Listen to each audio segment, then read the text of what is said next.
say, there is no other name. Worship the Lord, one who said, I am the great I am. He is the one who made the common man his friend.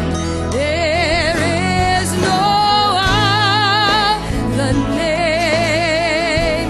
Let every tongue proclaim and sing the name of Jesus. Let's magnify and praise the name of Jesus. No other name but Jesus. There's power in the precious name of Jesus. Jesus, Messiah, King of kings and Lord of lords. Jesus.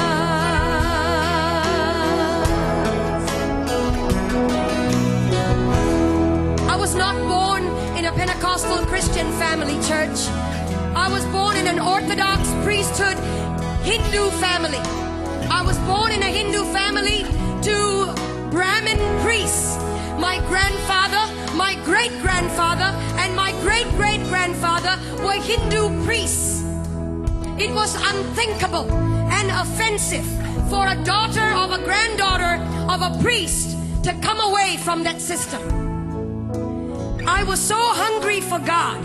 I was so thirsty for God. When I was born at the age of 6 days old, I was dedicated to Hindu demons in a cave temple. I was left in a cave temple, and from that moment on, my mind, my spirit, and my soul was overtaken by demonic forces that I had no control over. I could not control these forces. They controlled me. Every decision I made, everything I became. I began to learn to worship the names of over 2,000 gods. Over 2,000 gods by memory. It was required of me. It was required of the priesthood. And I, as an obedient daughter of a priest or granddaughter of a priest, I learned the names of 2,000 gods. At the age of 19 or 20, I was so hungry for God, but I did not know His name, where He was, who He is. And so I started a journey of pain and darkness. At the age, in my late teens, in 1920, I became discipled under a witch. And the reason I went into that was not to harm anyone, but to find God. Any which way at all. When you're hungry, you get desperate. And when you're desperate, you will do anything to find God. And so I went after Him. And I didn't find Him in the pages of Hinduism. I didn't find Him in the pages of the priesthood creed. I didn't find Him in the pages of mantras and prayers that I was taught to believe in. I didn't find Him in the rooms of temples. Huge temples. I would go into that and want to look for God. There was one time I was in southern India, and there was in this temple. I went in and I opened the curtain. There was a veil that divided the holy area from the rest of the public. Well, I couldn't wait. I had no authority to go into that area. Only a male priest could go in there. I opened the curtain, and there was a 10-foot idol. 12 arms, 12 faces, myriad number of eyes. He didn't see me. He couldn't hold me.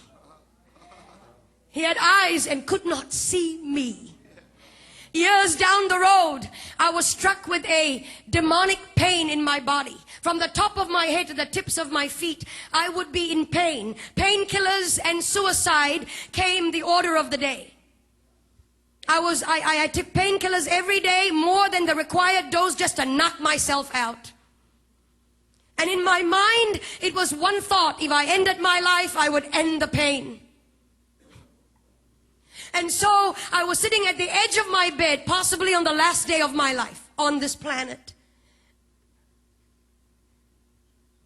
Sometimes, when it all looks lonely, you feel that nobody really cares. Hear me, young people. He's watching over you. He's watching over you.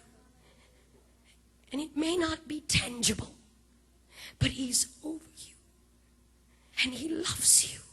And He'll come through for you if you would just focus on Him and let the other stuff go. And I was sitting at the edge of my bed, frustrated, fed up. And I cried out, like you have cried out, Jesus! I'd heard of that name when I was growing up. Christmas cards. Christian people that would come to my door and tell me He died for you. And I would resist them and argue with them. Proud and arrogant of the priesthood that I belonged to. Ignorant. And when I cried out, Jesus, the presence of a holy God began to filter through that room. That room was darkened. The lights were switched off. I was sitting on the edge of my bed. I never saw His face, but His voice was as audible as anything that I've ever heard before. I am Jesus. I am God. And He touched my body. No doctor could cure the disease that was in my body. No doctor could heal me. Young men, no doctor could provide the answers. Nothing out there can. And I've been there, done it, and I've tried it. Everything, the darkest road, I've taken it. Gentlemen. And He came to me. He touched my body. In an instant, that disease left my body. In an instant, I was healed. I began to feel His power and His presence course through my body. And then I went into this tiny church, about 50 people, and somebody up in front there looked a bit like this platform, and somebody up on this was talking about going into the water, that if you're baptized you become a new creature. Well, I didn't understand that either. I was wondering how water can make such a big difference. What's the big deal? We take showers every day. I went up to this preacher man and I said, will you put me in this water? Because everything and anything He wants me to do, I'm ready to do it. He has set me free. He has healed me. Anything and everything. No matter the price. No matter. And so they put me in that water. When I came out, legions of demonic influences broke free from me. And I was set free, church. And today, depression is going to go. Heart disease is going to flee. Jesus is in this house. He's here. And if you could shout unto God, say Jesus. Shout Jesus.